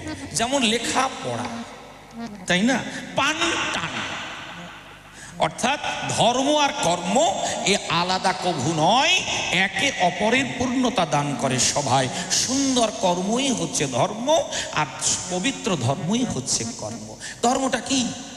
আমি স্কুলে গিয়ে যদি ঠিক মতন না পড়াই, তাহলে আমার ধর্ম কি রক্ষা পেল? আজ সরকার আমাকে এত টাকা মাইনে দিচ্ছে, তার বিনিময় দিলাম কি? আজকের আমি ডাক্তার, কত জায়গায় ডাক আমার, তার আমাকে যে সরকার কত টাকা মাইনে দিচ্ছে। একজন সরকারি হসপিটালের ডাক্তারের বহু মাইনে, তাই না? একজন অধ্যাপকের কত মাইনে। আমি তার বিনিময় দেশকে কি দিলাম, ছাত্রদের কি দিলাম? এটার দিকে যদি কেউ লক্ষ্য রাখে, ওই যে ব্যক্তিত্ব, ওই যে মনুষ্যত্ব, ওটাই হচ্ছে ধর্ম। তাহলে এই মনুষ্যত্ব জাগরিত হয় হরিনামের মহিমায়, আর মন যদি তৈরি হয়, সে যা করুক না কেন তাতে সবাই আনন্দ পায়। পরিষ্কার। এইবার বলছে কোটি জন্ম করে যদি নাম সংকীর্তন, তথাপি না পাবে ব্রজেন্দ্র নন্দন। এটা কেন বলা হলো? শোনো, এটা হচ্ছে একটা কথার মাত্রা, উপমা বুঝানোর জন্য এরকম একটা কথা বলেছেন শাস্ত্রকারগণ। কি? কোটি জন্ম করে যদি নাম সংকীর্তন, তথাপি না পাবে ব্রজেন্দ্র নন্দন। তুমি যদি নাম সঠিকভাবে না করো, তাহলে তুমি পাবে কি করে? কোনো কোনো ছাত্র আছে সারাদিন গানর করে, সম্রাট আকবর কি করেছিলেন, দিনী লিলি করেছিলেন, এই বেদাতখানা তৈরি করেছিলেন, হ্যাঁ তার সভাকবি ছিলেন, করে গেল। কি পড়লি রে? দাঁড়াও আর একবার পড়িয়ে নি। এই যে বইতে মন দেয় না, খালি রিডিং পড়ে, এদিকে ওদিকে তাকায়। এটা খালি পড়ার ক্ষেত্রে নয়, অনেক আছে না মালা জপে আঙ্গুলটা বাইরে থয়, ওটা সনাতন গোস্বামী সেই পরশ পাথর শুইছিল, তাই বৈষ্ণব সমাজ একটা আলোড়ন করে গেছে, আঙ্গুলটা ভালো না। আচ্ছা, এই আঙ্গুলটা বাদ দিলে কাজ করতে কত অসুবিধা হয় না? খাওয়ার সময় খাও, তাতে জাত যায় না, মালা টেপার সময় আঙ্গুলটা পাই আসছে। মানে অপরাধ ক্ষমা করবেন। কোথায় সনাতন প্রভুর জীবনীর ঘটনা? এখন সবাই যেন সনাতন হয়ে গেছি আমরা। হ্যাঁ, এ কি? সবাইকে আমরা সনাতন হয়ে গেছি, এই জন্য মালা এটা সহন যাবে না। যাক, তবু বৈষ্ণব সমাজে করছে করুক, ওখানে আমি কিছু কব না, বাবা অপরাধ নেবেন না। আমি দেখি যে মানসিকতাটা কি। আমার এই কলেজ, রানাঘাট কলেজ যখন আমি পড়াশোনা করতাম, অপরাধ ক্ষমা করবেন, কালীপদ হোর বড়মাবের একজন ডাক্তারও ছিলেন, আবার অধ্যাপক, যার অনেক বই লেখা আছে, ইতিহাস বই। আমি বলছিলাম, মাস্টারমশাই এই কলমটা কেন আপনার পকেটে, ঘড়িটা কেন পকেটে? কালে ওঙ্গা লাগতে পোঙ্গা ভাটে, ওদের দাপটের সোটে কলমটা পকেটে থাকে। শুনছেন? একজন অধ্যাপক বলছেন, ওঙ্গা লাগতে পোঙ্গা ভাটে, ওকে দাপটে, কলমটা পকেটে রাখি না, সাইড পকেটে রাখি। কথাটা তো তাই হচ্ছে। এটা কি সবাই কি সনাতন হয়ে গেল নাকি, যে আঙ্গুলটা সবার বাইরে রাখতে হবে? সবাই কি পরশ পাথর শুইছে নাকি আঙ্গুলটা দিয়ে? ধর্মটা যে কত সূক্ষ্ম, মা, এটা আমি বুঝানোর মতো ভাষা আমার তো জানা নেই, কত সূক্ষ্ম। কেউ নিরামিষ খায় না? উদাহরণটা শুনুন, আমি নিরামিষ খাই। নিরামিষ মানে কি? মাছ, মাংস, পেঁয়াজ, রসুন, ডিম। ডিম রে অনেকে খায় পোতফল, যাই বলুক গিয়ে, ওটা রসিক যারা বলুক, এগুলো স্পর্শ করেন না, মানে খান না। আমি মাছ খাই না, মাংস খাই না, তুমি খাও, তোমারে শোয়া যাবে না, এই ভাব যদি থাকে তাহলে তোমার কিছু হলো না। ভাবছেন ধর্মটা কি? আপনি মাংস খান, মাছ খান, সবকিছু গ্রহণ করেন, এই ভাব যদি থাকে গায়ে, তাহলে আমার নিরামিষ খাওয়াটা গেল গোল্লায়। এ ভাব তোমার থাকবে কেন? কে কি খাইলো না খাইলো সে তোমার দরকার কি? তুমি যেন গোবিন্দ চরণ ভুলো না। এটাই হচ্ছে মানসিকতা, মা। এ জায়গায় দাঁড়াতে পারি না। ওরে বাবা রে বাবা, মা বাবা মরিয়ে গেলে হাজার হাজার লোক খাওয়াই, থাকতে যত্ন করি না। বোঝো কি, পারো কি, দেশো কি, কত রকম কথা বলে বসি। থাকতে মা বাবাকে খেতে দিলাম না।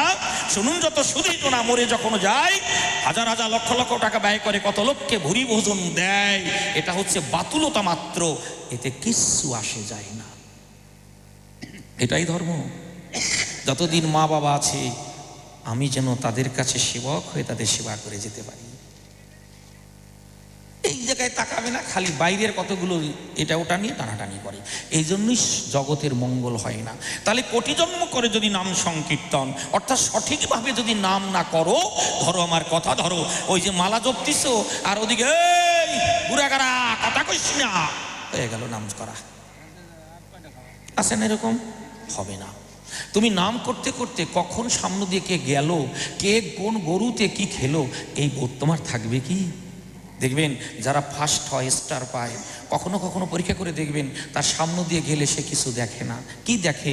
বইয়ের পাতায় আছে কি, এই কথাটার মানে কি, এই কথাটা কোন জায়গায় পৌঁছাতে পারে, এই কথাটার রহস্য কি, সেটাই সে উদ্ঘাটন করে, তাই না? এমনি এমনি সে ডিভিশন ক্যারি করে।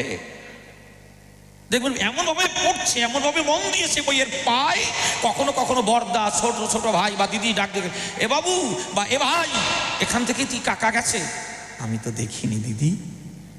তার মানে কি? সে গভীরভাবে মন দিয়েছে বইয়ের পাতায়। এইভাবে যদি নাম কেউ করে, তার বারবার নাম করা লাগে না, একবার নাম করলেই হয়ে যায়। কিন্তু ওই জায়গায় পৌঁছাতে গেলে নামকে অভ্যাস করতে হয়। এই জন্য শ্রীমদ্ ভাগবত গীতায় বলেছেন অভ্যাস যোগ। অভ্যাস ছাড়া এই জায়গায় পৌঁছানো যায় না। তাহলে নাম কিভাবে করতে হয় এটাই তো গুরুদেব শিক্ষা দেয়। ছোট্ট একটা উদাহরণ শুনুন, যত ভক্তগণ ভালো লাগবে।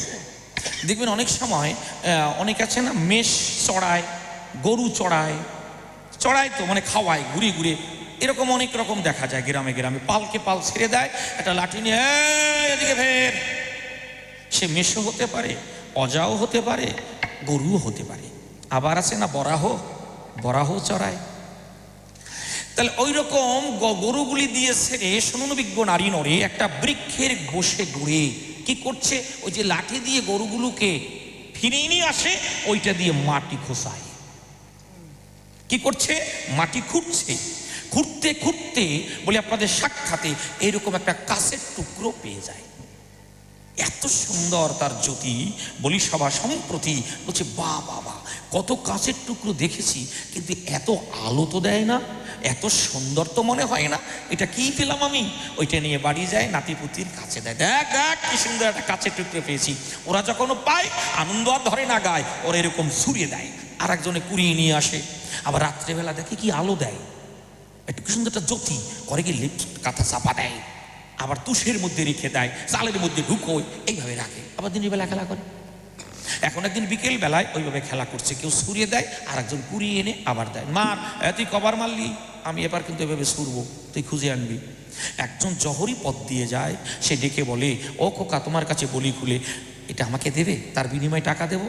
না দেবো না, আমার ঠাকুরমা এনে দিয়েছে, তোমাকে দেওয়ার জন্য নাকি, এই টাকা নাও। না হবে না, দেবো না, আমরা খেলা করি না জানো, রাত্রেবেলা লেপের তলায় চাপা দিয়ে রাখি, তুষের মধ্যে রাখি, চালের মধ্যে রাখি, আর তোমাকে দেবো না। এরকম কথা বলা বলি করছে, আর ঠাকুরমা শুনতে পেয়েছে। কি ব্যাপার দাদা, কি হয়েছে? বলে, ও বুড়িমা এইটা আমাকে দেবেন, আমি বেশ কিছু টাকা দেবো। না দেবো না, আমি কিনছি নাকি, আমি তো পাইছি, দেবো কেন, নাতিপুতি খেলে বেড়াচ্ছে। বলে, জানো বুড়িমা দেবাই না? বলে, না। বলে, দেবে যখন না, তবে শোনো, ওইটা কি, ওটা কাঁচের টুকরো না, ওটা কি জানো, ওটা হীরক, কয়লার খনিতে পাওয়া যায়, এ সোনার থেকে বহু মূল্যবান। শোনো বুড়ি, দিয়ে গেলাম সমাধান। এই কথাটা যখন শুনতে পায় যে অনেক দাম, সে কি আর রাখবে চালের ডোলায়, আর কি তুষের মধ্যে রাখবে? রাখবে কি, আর কি লেপ পাতা দিয়ে চাপা দেবে? সে ভালো জায়গায় রাখবে, ট্রাঙ্কে রাখবে, নয় লকারে রাখবে, রাখবে তো। তাহলে সদ্গুরু যারা যারা ওই নামের ভিতরে হীরক আছে, নামই আছে, এই সন্ধান দেয়, তারা ওই সন্ধান যখন পায়, জয় রাধে গোবিন্দ বলে ভাসিয়া চোখে চলে, আত্মসমর্পণ করলে প্রাণ গোবিন্দের দেখা পাওয়া যায়। এই জন্যই কথাটি বলা হয়েছে যে তুমি যতই নাম করো না কেন, নামে আছে কি এই তত্ত্বটা না জেনে নাম করলে সব চেষ্টাই তোমার বৃথা। মনোনিবেশ না করে বই পড়া যেমন সময় নষ্ট করা মাত্র, তেমনি তুমি হবে একজন অযোগ্য পাত্র। ধরে সেই সূত্র গুরুদেবের কাছ থেকে জেনে নিয়ে মন দেও নামের পায়, নামকে করে অবলম্বন, দেখা দেবে সেই চিরসুন্দর মদন মোহন। এই জন্য সদ্গুরুর কাছ থেকে জেনে নিয়ে নাম করলে কোটি জন্ম লাগে না, এক জন্মেই পাওয়া যায়। যাক, এবার বলি গায়ক কৃষ্ণচন্দ্র তালে মানে যত পাপ হবে পাতকীর সাধ্য নাই, তত পাপ। এই কথাটার মানে হচ্ছে নাম নামই অভিন্ন। এই ভাব একবার জেগে গেলে সে আর কুকর্মে রত হয় না। এই হচ্ছে মানেটা, বোঝা গেল? কোনো মানুষ যদি একবার ভেবে বসে, আমি যা করি তিনি তা দেখেন, আমি যা বলি তিনি তা শোনেন, আমি যা ভাবি তিনি তা জানেন, দেখবেন তার জীবনটা কতটা বদলে গেছে। কেমন যেদিন রামকৃষ্ণ ঠাকুর বলেছিল গিরিশ ঘোষকে, দে আমাকে মদটা দিয়ে দে, ভিক্ষা দে আমাকে, তুই মদ খাবি না। গিরিশ ঘোষ বলেছিল, ওরে শালা, আমি মদ খাই, তার তোকে দিতে হবে ভিক্ষা হিসেবে। কথা দিলাম, যে জায়গায় তুই থাকবি না সেই জায়গায় মদ খাবো, তুই যেখানে থাকবি না সেই জায়গায় খাবো, তুই যে জায়গায় থাকবি খাবো। কথা দিলি তো গিরিশ? না দিলাম। গিরিশ ঘোষ ভেবেছে কি জানেন, ওই যে আছে না মরার পরে অনেক সময় কাঁসাকুশো দিয়ে আংটি বানায়, ওই কাশ বনে বা উলু বনে গিয়ে পায়খানা করবে, ওই জায়গায় গিয়ে মদ খাবো। ওই জায়গায় লোকে মলমূত্র ত্যাগ করে, ও জায়গায় তো আর ওই সাধু বেটা যাবেন, ওই জায়গায় খাবো। যেই মদের বোতল নিয়ে গেল, দেখে কি রামকৃষ্ণ ঠাকুর বসা। অগিরিশ, খাওয়া গেল কি? ভেবেছিলেন জলের তলায় ডুব দিয়ে খাবো, সেখানেও যেন রামকৃষ্ণ ঠাকুরকে দেখতে পাচ্ছে, খেতে পারলো না। ভেবেছে একজন পতিতা মহিলার বাড়িতে গিয়ে খাবো, পতিতালয়। অবশ্যই বুঝতে পারছেন পতিতালয় মানে এটা কি। ওখানে তো কোনো সাধু যাবে না, তা ওইখানে গিয়ে খাবো। মদের বোতল নিয়ে গিরিশ ঘোষ গিয়েছিলেন, তো যেখানে বসে খাবেন, যেই পর্দাটা সরিয়েছে, দেখে কি রামকৃষ্ণ ঠাকুর বসা। ও বাবা গিরিশ, শালা এ জায়গায় এসে পড়েছিস। এইবার আমি জানলা দরজা বন্ধ করে ঘরের মধ্যে খাবো, দেখবো তোর কোন বাবা ঢাকায়। জানলা দরজা বন্ধ করে মদের বোতল সামনে নিয়ে যখন সিপিটা খুলেছে খাবে, কিন্তু ওর লক্ষ্যটা কি, ভিতরের চিন্তাটা কি, যেন গুরুদেব দেখতে না পায়। এই যে ভিতরে গুরুদেবকে দেখতে দেব না, এই যে একটা ভাবনা, রামকৃষ্ণ ঠাকুরকে আর দূরে থাকতে পারে গো? যেই সিপিটা খুলেছে খাবে, দেখে কি ও বোতলের ভিতরে রামকৃষ্ণ ঠাকুর বসা।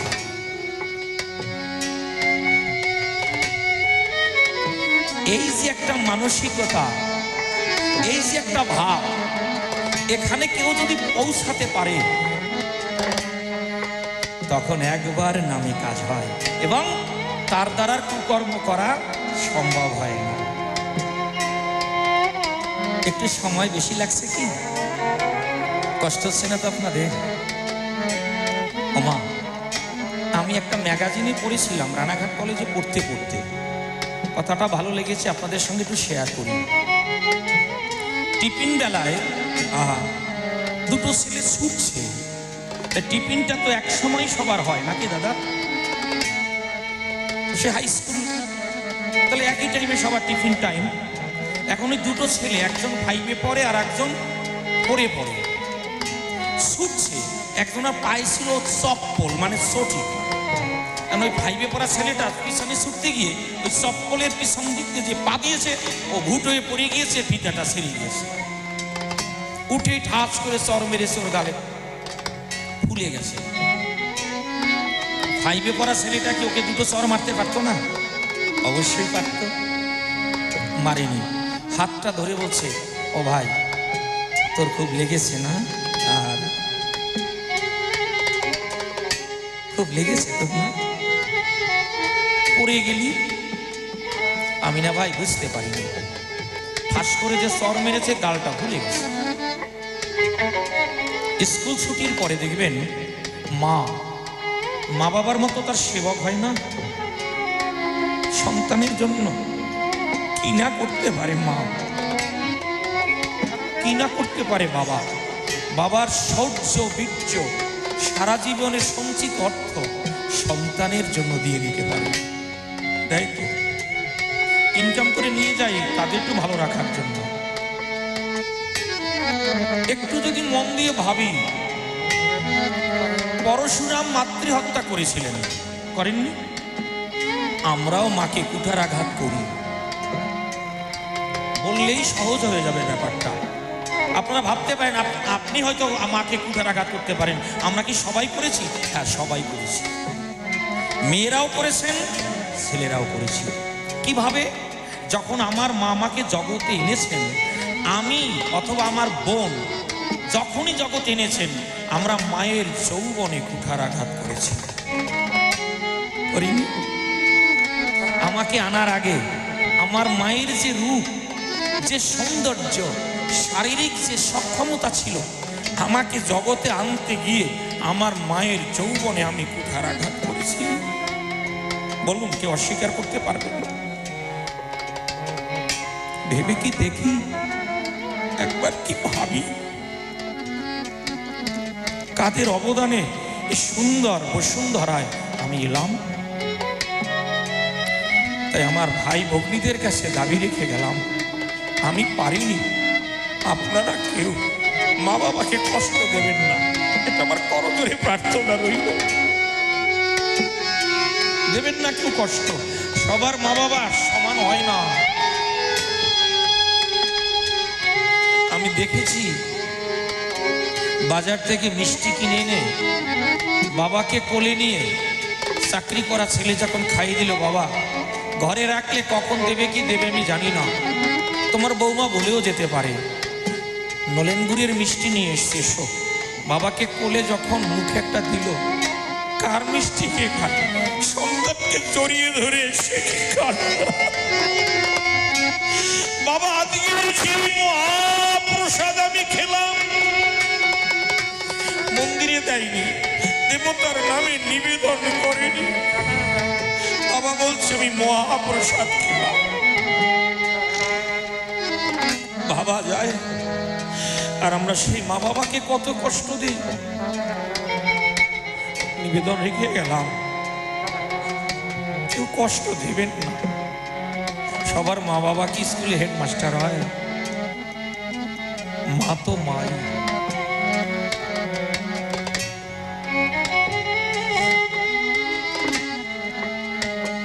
এবার ছেলেটি যখন বাড়ি গিয়েছে, মা বারান্দায় বসা, কখন আমার আদরের সন্তান আসবে। আগে তো চোখ পরে বদনে, তাই না, মুখমণ্ডলে যে তাকিয়েছে, দেখে কি গালটা ফুলে গেছে।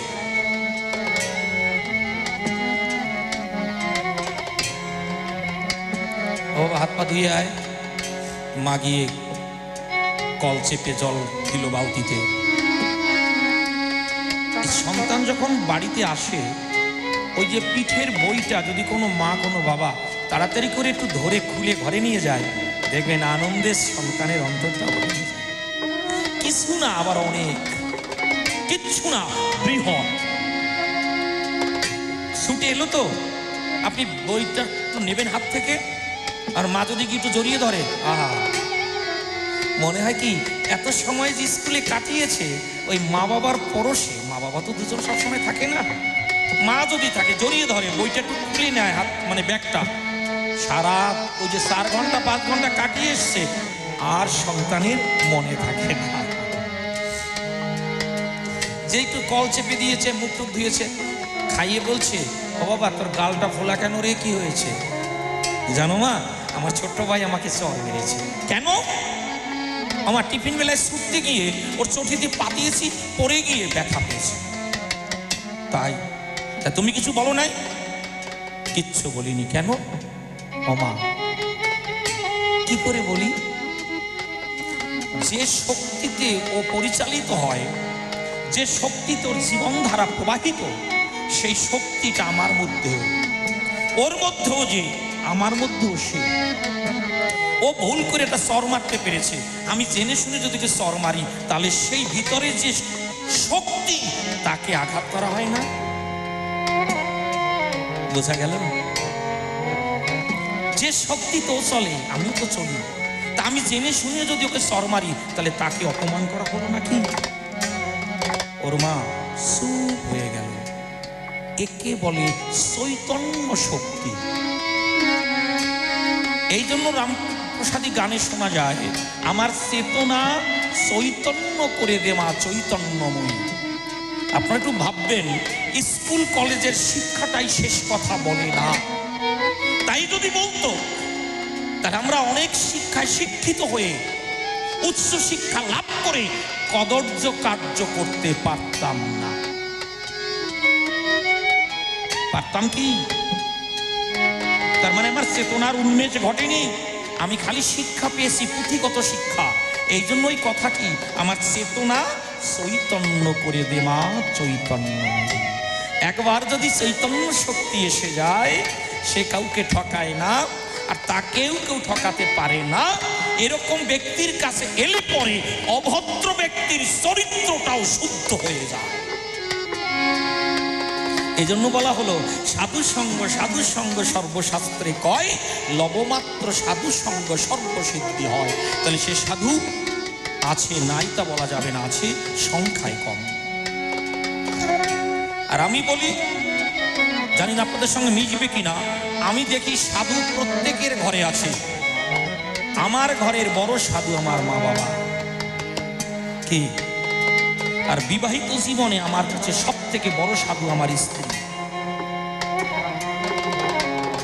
কথাটাকে একটু গভীরভাবে মনোনিবেশ করুন। বিবাহিত জীবনে আমার সাধু আমার স্ত্রী।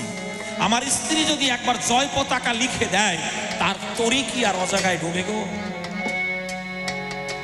যারা একটু গুরুকর্ম পেয়েছেন, এটা তাদের পক্ষে বোঝা সম্ভব। এটুকু বললাম, আর বললাম না। তাহলে কোটি জন্ম লাগে না, একবারই হয়। আর একবার নামের ভিতরে নামি এই ভাবিলে সে আর ভুল কর্ম করে না। এইবার বলছে কৃষ্ণ গৌর হলো, কাঁদে কেন? শোনো, কৃষ্ণ কাঁদে না, গৌরও কাঁদে না। কে কাঁদে? রাধারানী কৃষ্ণকে হারিয়ে কাঁদে, আর কৃষ্ণ রাধাকে হারিয়ে কাঁদে। রাধা কৃষ্ণ মিলিত তনু গৌর সুন্দর, সে কাঁদবে কেন? তাহলে কৃষ্ণ এবং রাধা মিলিত অবস্থা গৌর হরি, তাহলে কাঁদে তো রাধা, কাঁদে তো কৃষ্ণ, গৌর কাঁদে না। বোঝা গেল নাকি কোথাও একটু গন্ডগোল থেকে গেল? মা, রাধা কৃষ্ণ মিলিত তনু হচ্ছে গৌর সুন্দর। রাধা কাঁদে কৃষ্ণকে হারিয়ে, কৃষ্ণ কাঁদে রাধাকে হারিয়ে, তাহলে গৌর কাঁদবে কেন?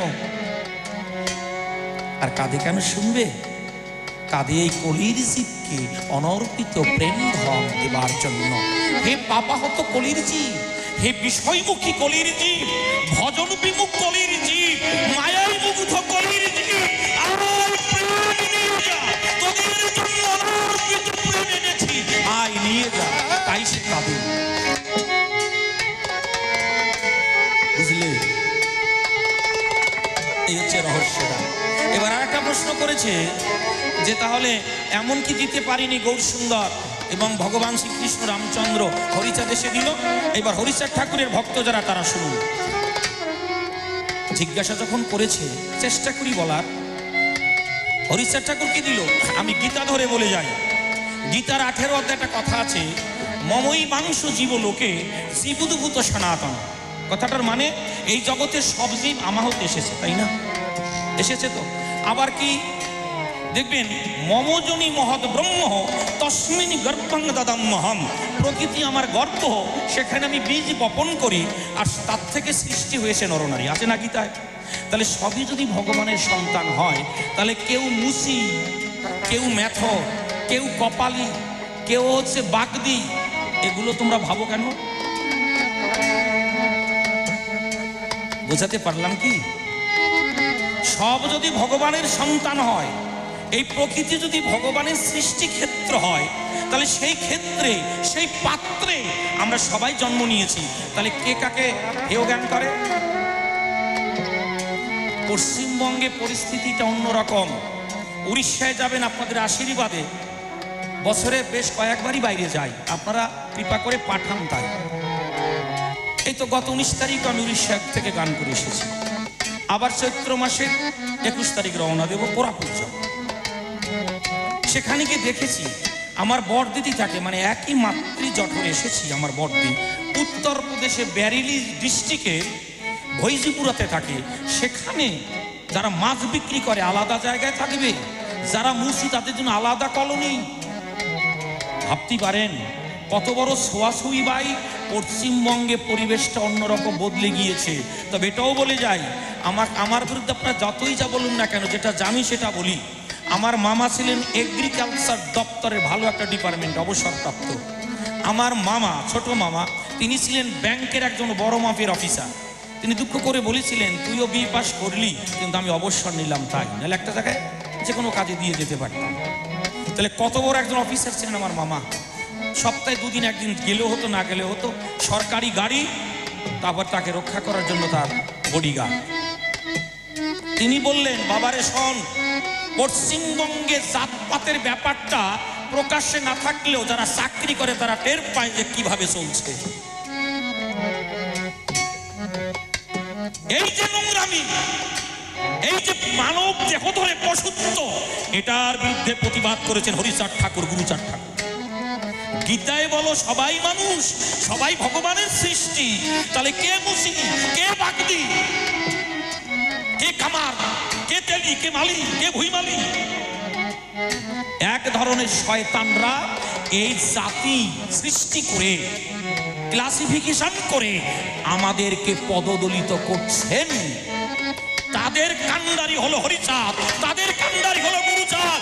জয় জয় জয় হরিচাঁদ, গুরুচাঁদ।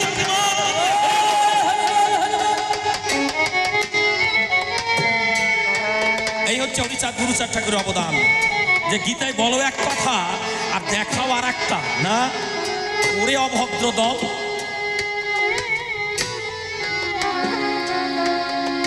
কি বলবো, বলতে গেলে না অনেকের ঘাড়ে চাপে, তো চুপ করে থাকি।